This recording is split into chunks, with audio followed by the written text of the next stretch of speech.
Assalamualaikum warahmatullahi wabarakatuh. Apa kabar anak-anakku semua? Semoga kalian selalu dalam keadaan sehat walafiat.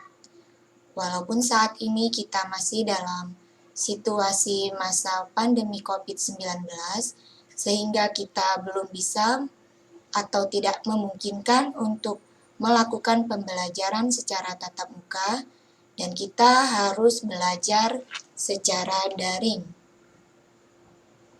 Baiklah, anak-anakku kelas 7, selamat menyaksikan video pembelajaran IPS SMP kelas 7 bersama Ibu Heti Wiryanti, SPD. Pada materi pertama, kita akan mempelajari tentang interaksi sosial. Dan tujuan pembelajaran pada hari ini adalah setelah mengikuti kegiatan pembelajaran, diharapkan siswa dapat memahami pengertian interaksi sosial dan syarat-syarat interaksi sosial. Perhatikan gambar berikut.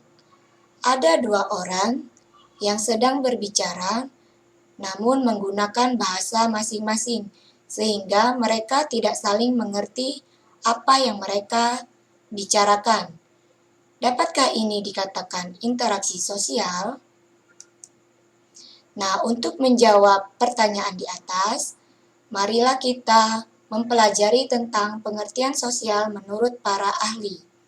Yang pertama, pengertian sosial menurut Astrid S. Susanto. Menurut Astrid S. Susanto, interaksi sosial adalah hubungan antar manusia yang menghasilkan hubungan tetap dan pada akhirnya memungkinkan pembentukan struktur sosial. Hasil interaksi sangat ditentukan oleh nilai dan arti serta interpretasi yang diberikan oleh pihak-pihak yang terlibat dalam interaksi ini. Yang kedua, menurut Bonner. Menurut Bonner, interaksi sosial adalah suatu hubungan antara dua individu atau lebih yang saling mempengaruhi, mengubah, atau memperbaiki kelakuan individu yang lain atau sebaliknya. Dan yang ketiga, menurut Kimball Young dan Raymond Wimek, interaksi sosial adalah hubungan sosial yang dinamis dan menyangkut hubungan antar individu dengan kelompok, maupun antara kelompok dengan kelompok lainnya. Yang keempat, menurut Surjono Sukanto, interaksi sosial merupakan dasar proses sosial yang terjadi karena adanya hubungan-hubungan sosial yang dinamis, mencakup hubungan antar individu, antar kelompok, atau antara individu dan kelompok. Yang kelima, menurut Gilin, interaksi sosial adalah suatu hubungan sosial yang dinamis antara individu dengan individu, individu dengan kelompok, dan kelompok dengan kelompok.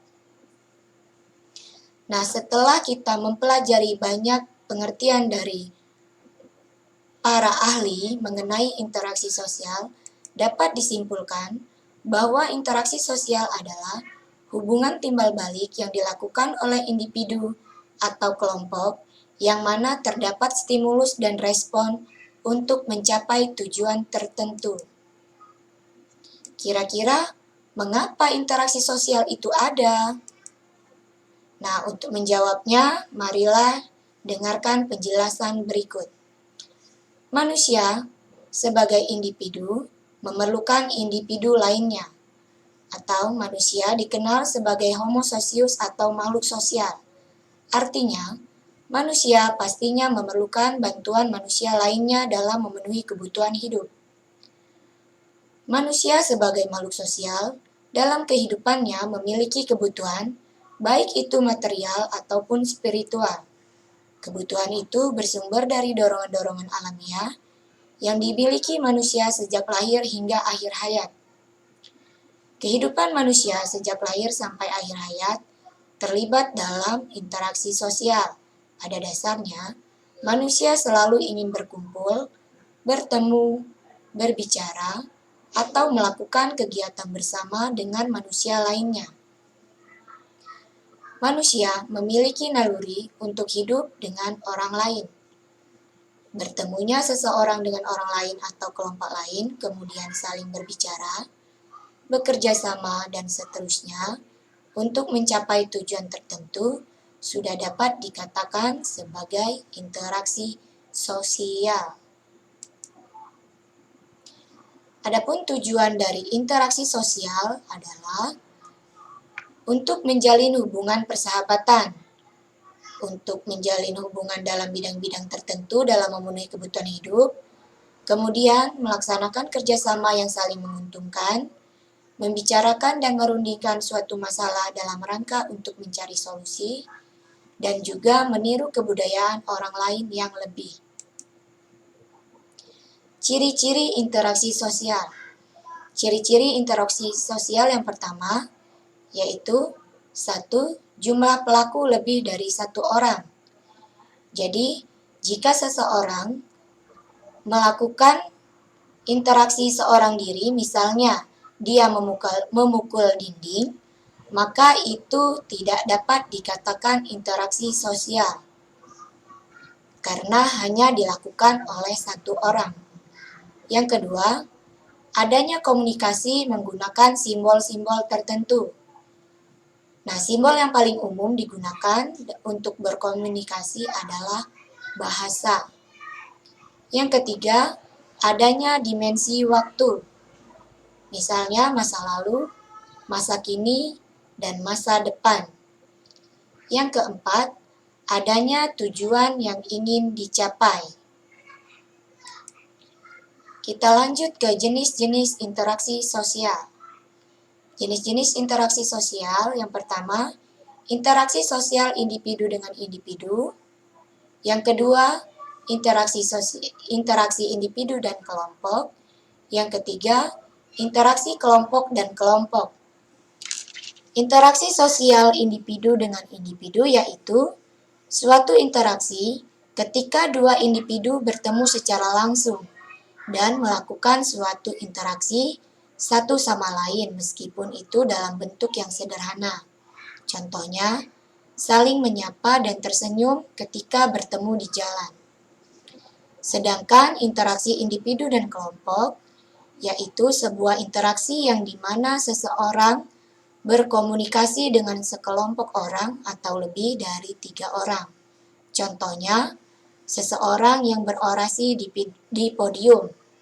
Atau, contoh yang lain, seorang guru sedang mengajar di dalam kelas bersama murid-murid. Dan kemudian interaksi kelompok dan kelompok, yaitu sebuah interaksi ketika dua kelompok yang berbeda saling bertemu. Komunikasi yang terhubung bukan lagi berkaitan dengan hal-hal yang sifatnya pribadi, melainkan kepentingan kelompok. Contohnya, pertemuan antar ormas, dan sebagainya. Adapun syarat interaksi sosial yang pertama, yaitu kontak sosial. Yang kedua, komunikasi. Dalam pengertian sosiologi, kontak sosial tidak selalu terjadi melalui interaksi atau hubungan fisik. Sebab, orang bisa melakukan kontak sosial dengan pihak lain tanpa menyentuhnya. Misalnya, bicara melalui telepon, radio, atau surat elektronik. Kontak sosial memiliki sifat-sifat berikut. Yang pertama, kontak sosial positif, yaitu mengarah pada suatu kerjasama. Dan yang kedua, kontak sosial negatif, yaitu yang mengarah pada suatu pertentangan atau konflik. Dan komunikasi, ada 5 unsur pokok dalam komunikasi, yaitu komunikator, komunikan, pesan, media, dan efek. Faktor-faktor terbentuknya interaksi sosial. Yang pertama, imitasi. Imitasi yaitu merupakan suatu tindakan sosial seseorang untuk meniru sikap, tindakan, atau tingkah laku dan penampilan fisik seseorang. Yang kedua, sugesti.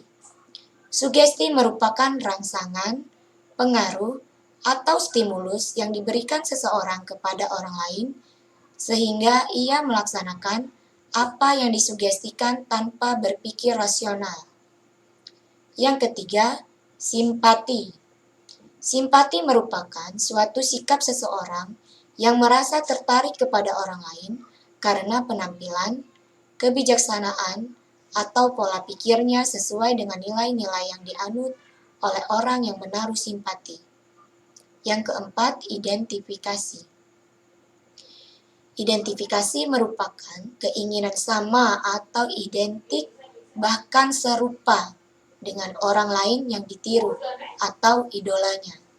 Yang kelima, empati. Empati merupakan proses ikut serta merasakan sesuatu yang dialami oleh orang lain. Proses empati biasanya ikut serta merasakan penderitaan orang lain. Sekian untuk pembelajaran kali ini, kurang dan lebih Ibu mohon maaf, kepada Allah Ibu mohon ampun.